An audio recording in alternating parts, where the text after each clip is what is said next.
नमस्कार, मी पंजाब डक हवामान अभ्यासक मुक्काम पोस्ट गोविंद धामगाव तालुका शिरूर जिल्हा परभणी। आज आहे 10 मार्च 2024।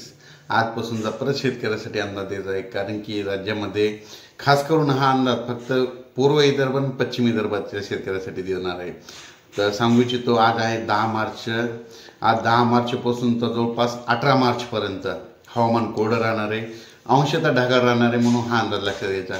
पण सर्व शेतकऱ्याला सांगू इच्छितो की विदर्भ म्हणजे पूर्व विदर्भ आणि पश्चिम विदर्भातल्या शेतकऱ्याला सांगतो की तुम्ही काय करा, 18 मार्च पर्यंत तुमचं गहू, हरभरा आणि कांदा असेल तर कांदा देखील काढून घ्या। ज्यांची हळद वाळू घातली असेल तर तुम्ही काय करा, 18 तारखेच्या आत तुम्ही तुमची हळद पूर्व विदर्भ आणि पश्चिम विदर्भातल्या शेतकऱ्यांनी झाकून ठेवायची, तयारी ठेवायची किंवा काढून व्यवस्थित ठेवा। कारण की 18 मार्च नंतर 19 मार्च दरम्यान पूर्व विदर्भ आणि पश्चिम विदर्भामध्ये एक अवकाळी पाऊस येणार आहे, म्हणून हा अंदाज लक्षात येतात।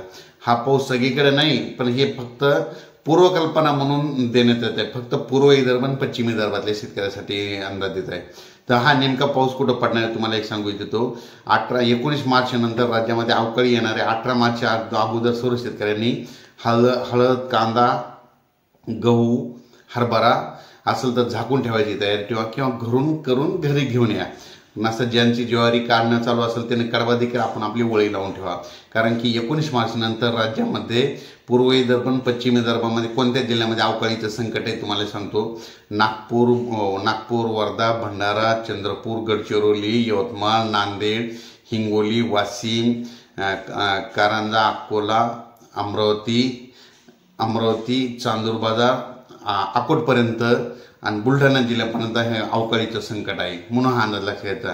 राज्यात सर्व शेतकऱ्याला म्हणजे इतर परिस्थिती बघितली तर पूर्व विदर्भ आणि पश्चिम विदर्भातच हे अवकाळी येणार आहे, म्हणून हा अंदाज पूर्वकल्पना म्हणून देत आहे। पण त्याच्यानंतर मराठवाड्यात ढगाळ वातावरण राहणार आहे।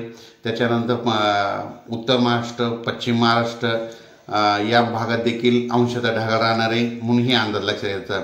फक्त पाऊस पूर्व विदर्भामध्ये आणि पश्चिम विदर्भामध्ये अवकाळी पाऊस पडणार आहे, म्हणून हे अंदाज लक्षात घ्यायचे। कारण की पूर्व विदर्भ आणि पश्चिम विदर्भामध्ये हरभरा, कांदा, गहू, हळद हे काढणी चालू आहे, म्हणून खास करून त्यांच्यासाठी पूर्वकल्पना म्हणून अंदाज देत आहे। तर फक्त 18 तारखेच्या तुम्ही तुमचा कांदा, हळद, गहू काढून घरी आणून व्यवस्थित ठेवावे, कारण की 18 मार्चच्या नंतर अवकाळीचं संकट येणार आहे, म्हणून हा अंदाज लक्षात घ्यायचा।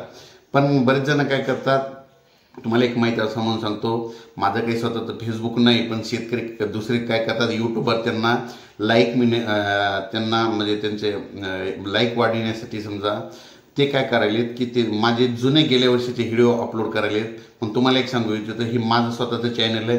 माझ्या चॅनलला मी व्हिडिओ टाकल्याच्या नंतर जे काय होणार ते वरी टायटलमध्ये लिहिलेलं असते, आणि इतर जे चॅनलवाले काय करतात त्याच्यामध्ये बदल करून असं वेगवेगळं टायटल देतात आणि मदत वेगळंच असतं, म्हणून हे तुम्हाला लक्षात येतं। हे अंदाज खास करून शेतकऱ्यासाठी देत आहे। तर अचानक बदल झाला तर ही फक्त पूर्वकल्पना म्हणून पूर्व विदर्भ आणि पश्चिम विदर्भातल्या खास करून हे अंदाज दिला आहे। अचानक वातावरणात बदल झाला तर परत एक मेसेज दिला जाईल। धन्यवाद।